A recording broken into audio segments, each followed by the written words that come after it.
نحمده ونصلي على رسوله الكريم اما بعد سبحانك لا علم لنا الا ما علمتنا انك انت العليم الحكيم رب اشرح لي صدري ويسر لي امري واحلل عقدة من لساني يفقهوا قولي۔ وعلیکم السلام۔ یہ مکتوب نمبر 76 کا کچھ حصہ ہے۔ خلیج خان کی طرف لکھا ہے، اس بیان میں کہ ترقی ورع و تقوی یعنی پرہیزگاری سے وابستہ ہے، اور فضول مباحات کے ترک کرنے کی ترغیب میں، اور اگر یہ میسر نہ ہو تو محرمات سے بچتے ہوئے فضول مباحات کے دائرے کو تنگ تر رکھنا چاہیے، اور اس بیان میں کہ محرمات سے بچنا بھی 2 قسم پر ہے۔ بسم اللہ الرحمن الرحیم وبہ نستعین۔ اللہ تعالیٰ کے نام سے شروع کرتا ہوں جو کہ بڑا مہربان اور نہایت رحم والا ہے، اور اسی کے ساتھ مدد مانگتا ہوں۔ اللہ تعالیٰ سبحانہ اپنے حبیب سید البشر صلی اللہ علیہ وآلہ وسلم کے طفیل جو کہ کجیے چشم سے پاک ہیں، آپ کو ہر اس چیز سے بچائے جو آپ کے لیے موجب عار ہو، اور ہر اس چیز سے محفوظ رکھے جو آپ کو عیب لگائے۔ اللہ تعالیٰ نے فرمایا ہے، وَمَا آتَاكُمُ الرَّسُولُ فَخُذُوهُ وَمَا نَهَاكُمْ عَنْهُ فَانْتَهُوا۔ رسول جو کچھ تم کو دے اس کو لے لو، اور جس چیز سے منع کرے اس سے رک جاؤ۔ لہٰذا نجات کا مدار 2 چیزوں پر ہوا، اوامر کا بجا لانا اور نواہی سے رک جانا، اور ان دونوں جزوں میں سے جزو آخر زیادہ عظمت والا ہے، جس کو ورع و تقوی یعنی پرہیزگاری سے تعبیر کیا گیا ہے۔ رسول اللہ صلی اللہ علیہ وآلہ وسلم کی خدمت میں ایک شخص کا ذکر عبادت اور اجتہاد کے ساتھ کیا گیا، یعنی وہ بڑا عبادت و ریاضت میں مشغول رہتا ہے، اور دوسرے شخص کا ذکر ورع یعنی تقوی کے ساتھ، تو نبی کریم صلی اللہ علیہ وآلہ وسلم نے فرمایا کہ ورع یعنی پرہیزگاری کے برابر کوئی چیز نہیں ہے، اور نیز نبی کریم صلی اللہ علیہ وآلہ وسلم نے فرمایا، تمہارے دین کا مقصود ورع یعنی پرہیزگاری ہے،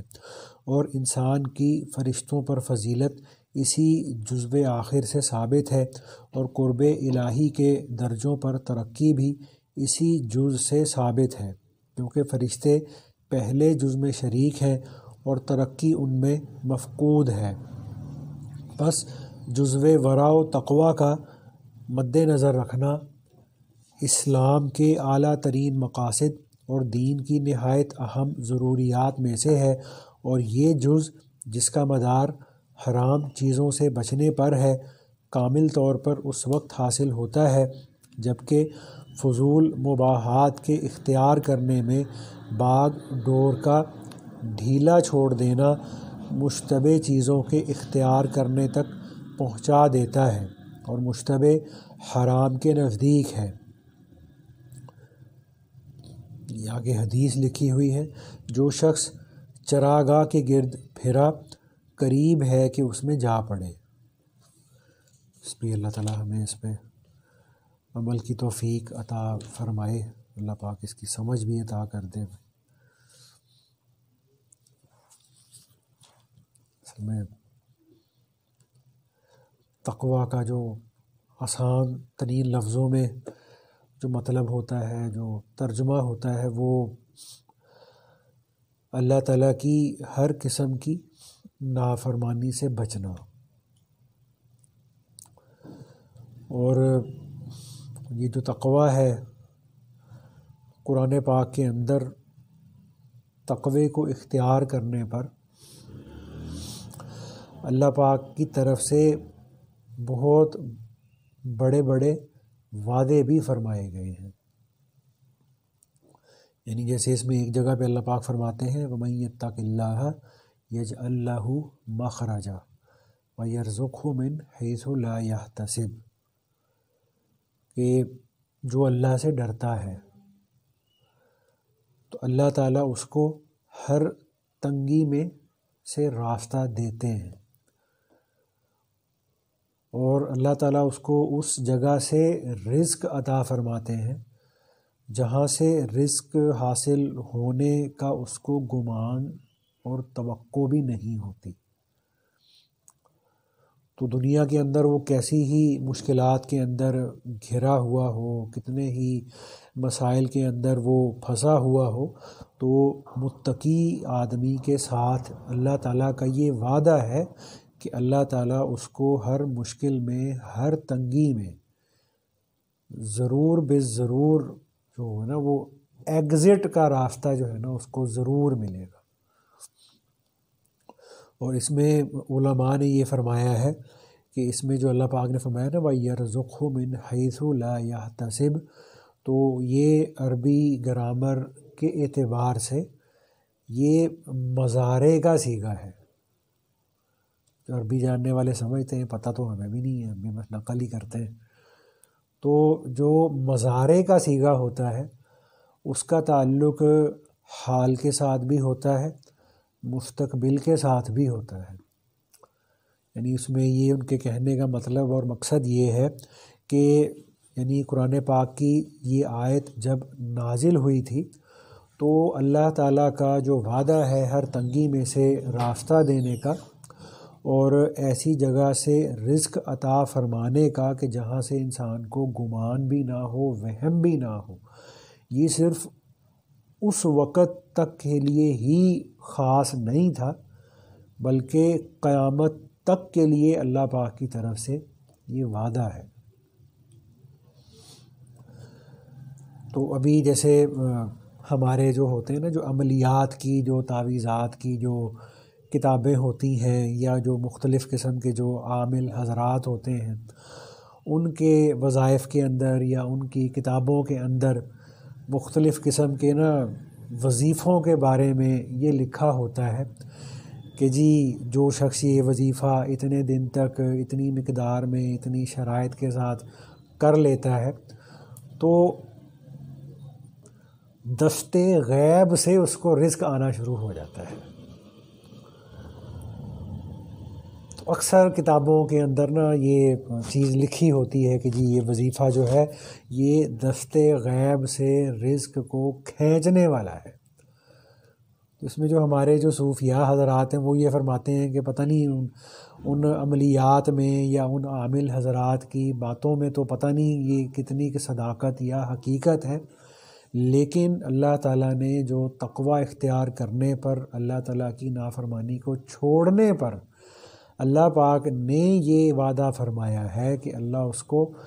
وہاں سے رزق عطا فرمائیں گے جہاں سے اس کو وہم اور گمان بھی نہیں ہوگا۔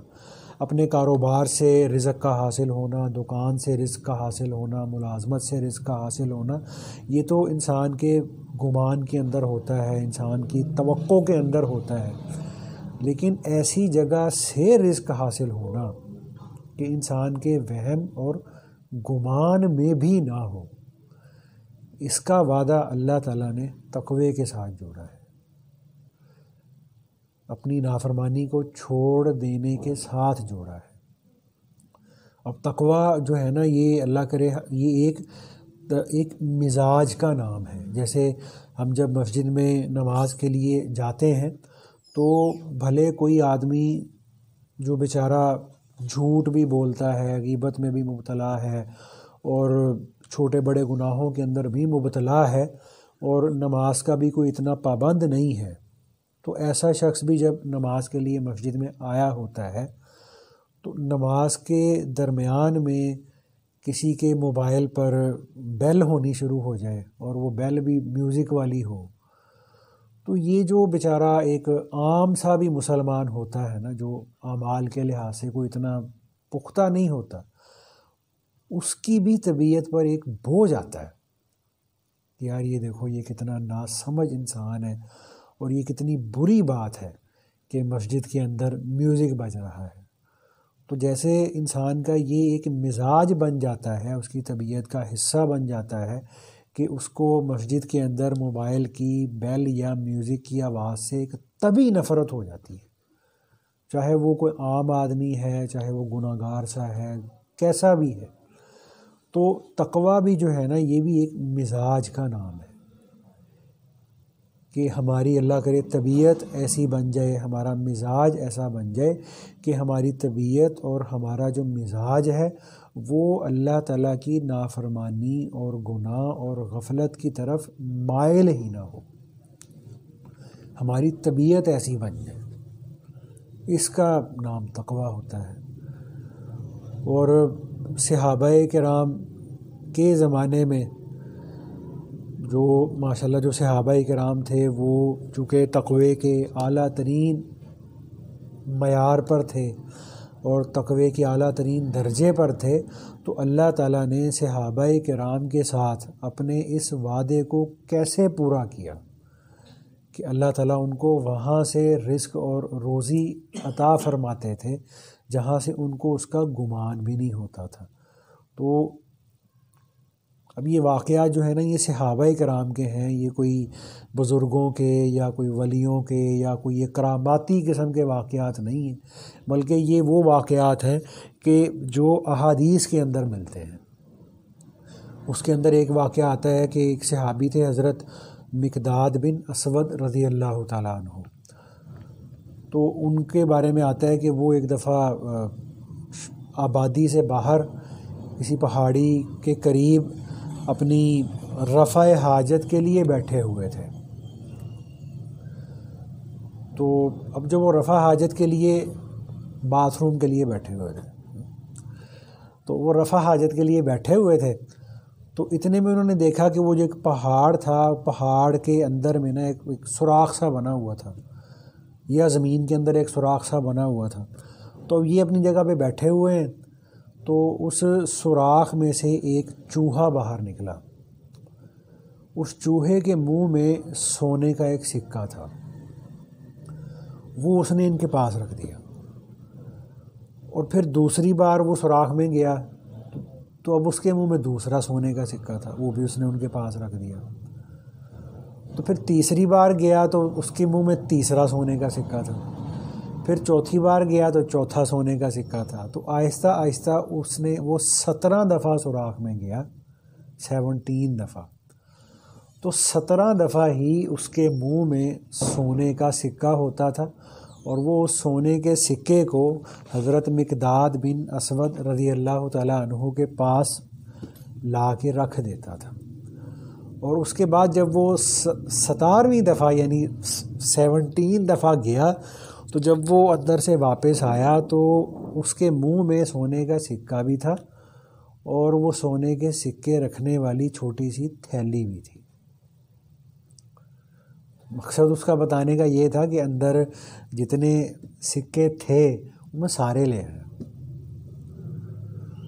تو اب وہ ان صحابہ کرام کا اللہ کے نبی صلی اللہ علیہ وآلہ وسلم کی تربیت کی وجہ سے یہ مزاج بنا ہوا تھا کہ کوئی بھی نئی بات یا واقعہ پیش آتا تھا تو اس کو فوراً اللہ کے نبی صلی اللہ علیہ وآلہ وسلم کی خدمت میں عرض کیا کرتے تھے۔ تو وہ حضرت مقداد بن اسود رضی اللہ تعالیٰ عنہ وہاں سے اٹھے، وہ سونے کے جو سکے تھے وہ تھیلی میں ڈالے اور اللہ کے نبی صلی اللہ علیہ وآلہ وسلم کے پاس آ گئے اور ان کو سارا واقعہ بتایا۔ تو آپ صلی اللہ علیہ وآلہ وسلم نے یہ فرمایا، جس کا مفہوم تھا کہ بھائی یہ سکے تمہارے ہیں، یہ اللہ تعالیٰ نے تمہارے لیے روزی اور رزق کی شکل میں بھیجے ہیں۔ تو اس میں ہمارے ایک وہ بزرگ ہیں، وہ یہ فرماتے تھے کہ صحابہ کرام کا اللہ تعالیٰ کی اطاعت اور فرما برداری والی زندگی گزارنے کی وجہ سے اللہ تعالیٰ کا صحابہ کرام کے ساتھ یہ معاملہ تھا کہ اللہ تعالیٰ صحابہ کرام کو بلوں میں سے روزی عنایت فرمایا کرتے تھے، جبکہ آج ہمارا معاملہ یہ ہے کہ ہماری جو ساری کی ساری جو روزی ہے وہ بلوں میں چلی جاتی ہے۔ کوئی ٹیلی فون کا بل ہے، بجلی کا بل ہے، سوئی گیس کا بل ہے، اور فلاں چیز کا بل ہے، موبائل کا بل ہے۔ تو صحابہ کرام کو اللہ تعالیٰ بلوں میں سے روزی عطا فرماتے تھے، اور جو آج ہماری ساری کی ساری جو روزی ہوتی ہے اس کا بہت بڑا حصہ بلوں میں چلا جاتا ہے۔ چلو، تو ایسے ہی اللہ کے نبی صلی اللہ علیہ وآلہ وسلم کے ایک اور صحابی تھے، ان کا نام تھا حضرت ابو امامہ باہلی رضی اللہ تعالیٰ عنہ۔ تو یہ مسلمان ہو گئے، اور مسلمان ہونے کے بعد ان صحابی کو اللہ کے نبی صلی اللہ علیہ وآلہ وسلم نے فرمایا کہ جاؤ اب جا کر تم اپنی قوم اور قبیلے والوں کو بھی اسلام کی دعوت دو۔ تو اب یہ غالباً مدینہ منورہ سے یا مکہ مکرمہ سے سفر کر کے اپنے علاقے کی طرف چل پڑے، تو راستے میں کوئی سواری بھی نہ مل سکی، کھانے پینے کو بھی نہ کچھ مل سکا۔ تو جب یہ اپنی قوم کے پاس پہنچے تو گرد و غبار کی وجہ سے ان کا چہرے کا رنگ بھی بدلا ہوا، لباس بھی میلا ہوا، اور بھوک اور پیاس کی وجہ سے چونکہ کھانے پینے کو بھی کچھ نہیں ملا تھا، تو طبیعت میں نا وہ جیسے ایک کمزوری اور لاغری کا احساس نمایاں ہو رہا تھا، اور جیسے کوئی آدمی بہت وقتوں کا بھوکا پیاسا ہو تو جیسے اس کا پیٹ بالکل اس کے وہ جسم کے ساتھ لگا ہوتا ہے خالی ہونے کی وجہ سے، تو اس طرح سے ان کا پیٹ ہوا تھا۔ تو جب وہ اپنی قوم اور قبیلے والوں کے پاس آئے تو انہوں نے دیکھا کہ ان کی جو قوم والے تھے وہ جو بھی اس وقت میں کوئی چیز کھا رہے تھے تو اس کھانے والی چیز کے ساتھ وہ خون بھی پی رہے تھے۔ وہ خون کھا رہے تھے یا خون پی رہے تھے؟ تو کتاب میں تو خون کھا رہے تھے لکھا ہوا تھا۔ اب وہ ہو سکتا ہے انہوں نے کسی کھانے والی چیز کے اوپر اس کو کیچپ کی طرح ڈالا ہو خون کو، تو وہ خون کھا رہے تھے۔ تو حضرت ابو امامہ باہلی رضی اللہ تعالیٰ عنہ نے ان کو اسلام کی دعوت دی اور ان کو خون وغیرہ کے کھانے سے منع کیا۔ تو ان کی قوم والوں نے ان کا مذاق اڑانا شروع کر دیا ان کے اسلام لانے کی وجہ سے بھی، اور وہ جو خون کو کھاتے تھے یا پیتے تھے اور وہ مدتوں سے ان کا یہ نظام چلا ہوا تھا، اس سے روکنے کی وجہ سے بھی انہوں نے ان کو بہت برا بھلا بھی کہا، ان کا مذاق بھی اڑایا، اور ان کو کھانے کو بھی کچھ نہ دیا۔ تو انہوں نے کہا بھی کہ میں تمہاری قوم کا آدمی ہوں، قبیلے کا آدمی ہوں، تو مجھے کچھ کھانے پینے کو ہی دے دو۔ تو چونکہ وہ مسلمان ہو گئے تھے تو اس وجہ سے انہوں نے ان کو کچھ کھانے پینے کو دینے سے بھی انکار کر دیا۔ تو اب یہ ابو امامہ باہلی رضی اللہ تعالیٰ عنہ اسی بھوک اور پیاس اور تھکاوٹ کی جو حالت تھی، اسی حالت میں یہ ایک جگہ پہ سو گئے۔ تو جب یہ سوئے ہیں تو ان کے پاس خواب میں ایک آدمی آیا، اس کے ہاتھ میں ایک بہت بڑا برتن تھا دودھ سے بھرا ہوا،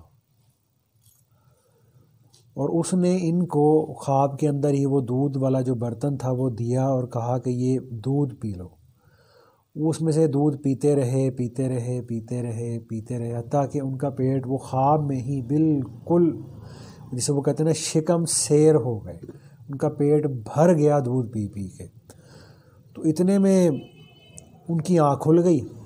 اور اتنے میں ہی ان کے جو قبیلے والے لوگ تھے ان میں سے کسی کو احساس ہوا کہ بھئی وہ ہماری قوم کا آدمی تھا،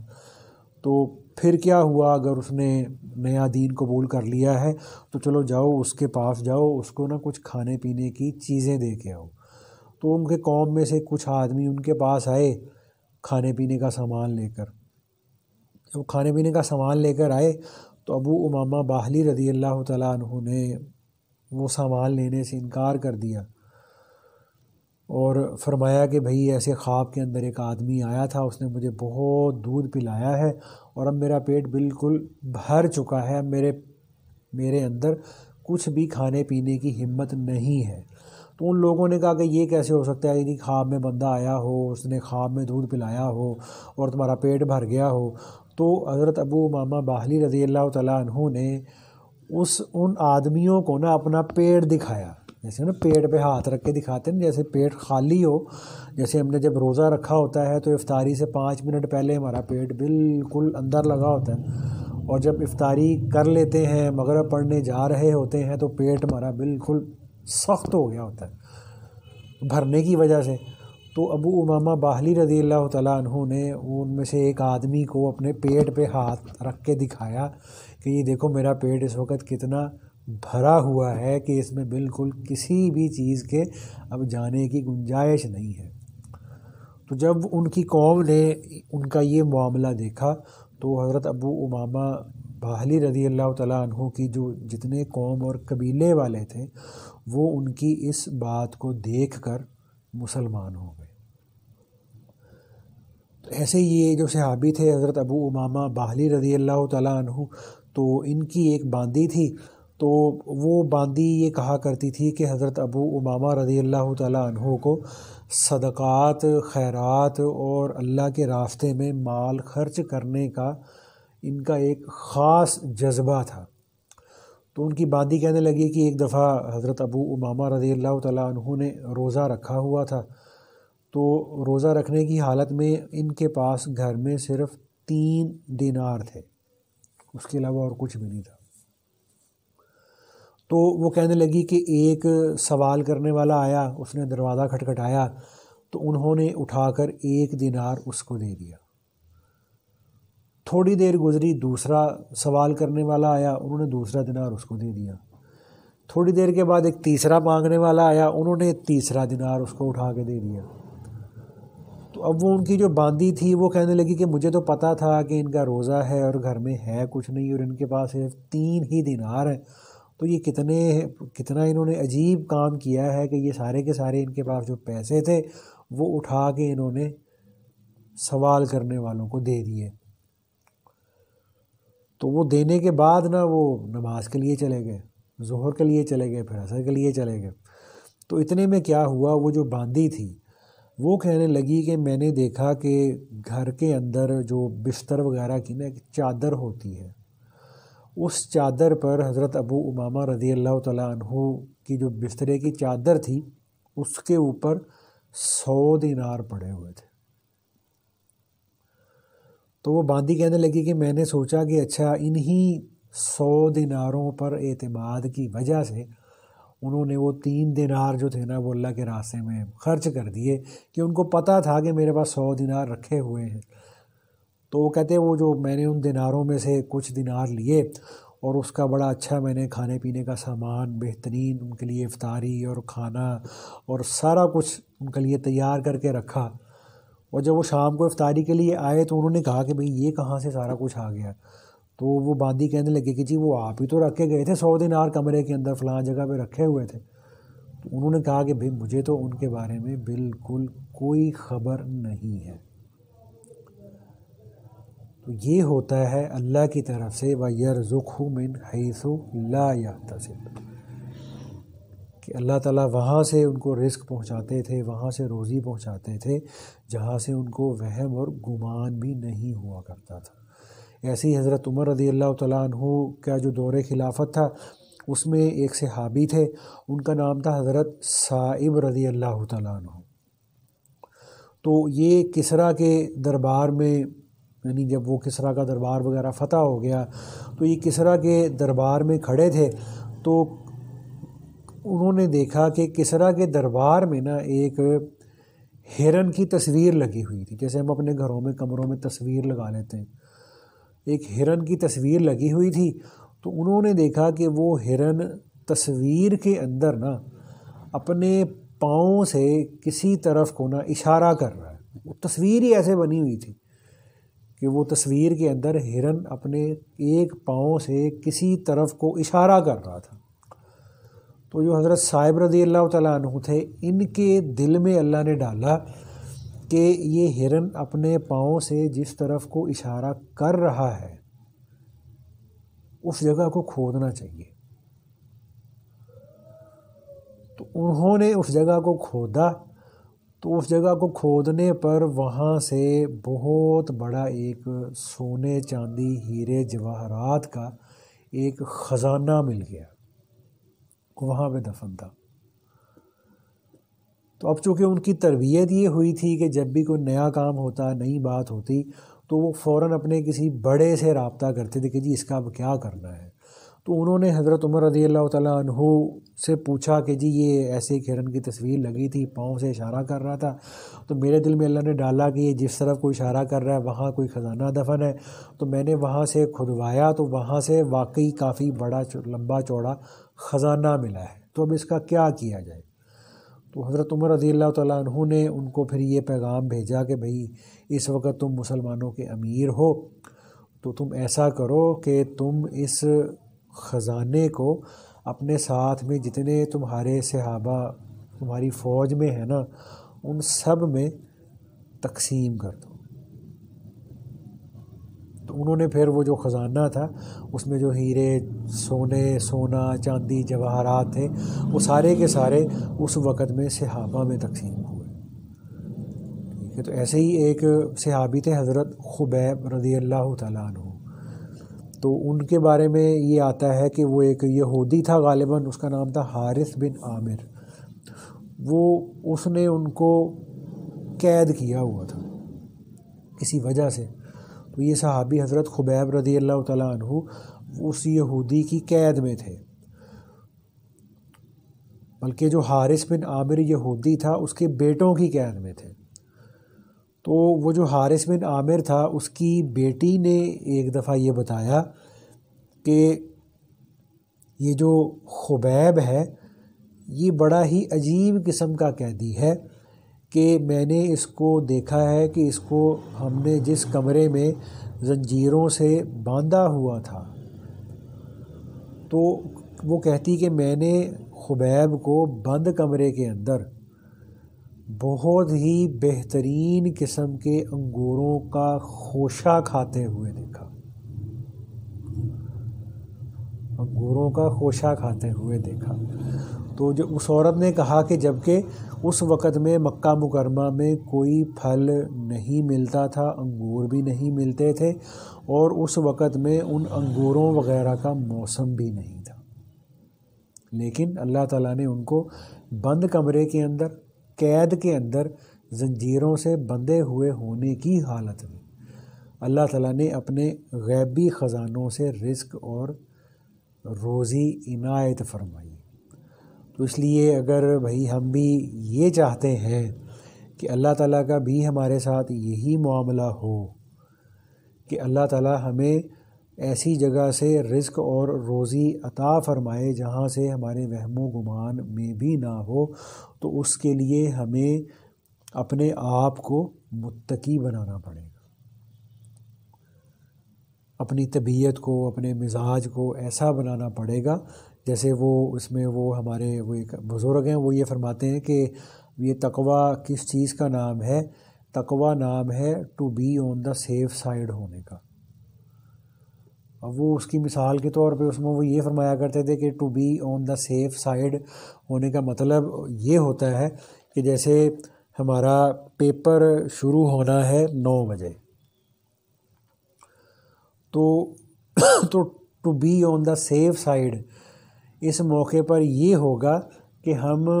8:35 یا 40 پر ایگزامینیشن ہال میں پہنچ جائیں۔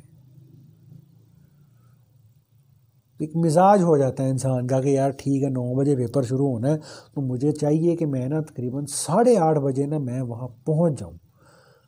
ایسے ہی انسان کی جو ہے نا وہ ٹرین میں اس نے جانا ہے، ٹرین چلنی ہے شام 4 بجے، تو انسان یہ نہیں کرتا کہ جی 3:50 پہ وہاں ریلوے اسٹیشن پہ پہنچا، 3:55 پہ پہنچا، بلکہ اس موقع پہ to be on the safe side کیا ہوتا ہے کہ جی 4 بجے ٹرین کا ٹائم ہے نا، ہمیں 3:30 وہاں پہنچ جانا چاہیے کہ جی رستے میں دیر ہو جاتی ہے، گاڑی خراب ہو جاتی ہے، ٹائر پنکچر ہو جاتا ہے، کوئی اور 100 مسئلہ بن سکتا ہے، تو اس لیے وقت سے تھوڑا پہلے وہاں پہنچنا چاہیے۔ یا گھر میں مہمان آنے ہوں 5، تو اب گھر میں مہمان 5 آنے ہیں، تو اس موقع پہ to be on the safe side کیا ہوتا ہے کہ 5 مہمانوں کی دعوت پر ہم گھر والوں سے کہتے ہیں کہ بھئی 7-8 بندوں کا کھانا تیار کرنا ہے۔ تو یہاں پہ یہ ہے to be on the safe side. تو جیسے دنیاوی اعتبار سے دنیاوی معاملات میں نا ہمارا ایک مزاج بن جاتا ہے احتیاط کرنے کا، تو ایسے ہی دینی اعتبار سے اللہ تعالیٰ کی نافرمانی سے بچنے کے اعتبار سے بھی اللہ کرے ہمارا مزاج بن جائے، ہمارے مزاج کا یہ چیز حصہ بن جائے کہ ہم نے گناہ سے بچنا ہے، غفلت سے بچنا ہے، اللہ تعالیٰ کی نافرمانی سے بچنا ہے، ٹھیک ہے نا بھائی۔ تو اس لیے جب ہم بھی اس چیز کو اختیار کریں گے تو انشاءاللہ اللہ پاک کی طرف سے ہمارے ساتھ بھی اللہ پاک یہی معاملہ انشاءاللہ فرمائیں گے۔ اللہ پاک ہمیں اس پہ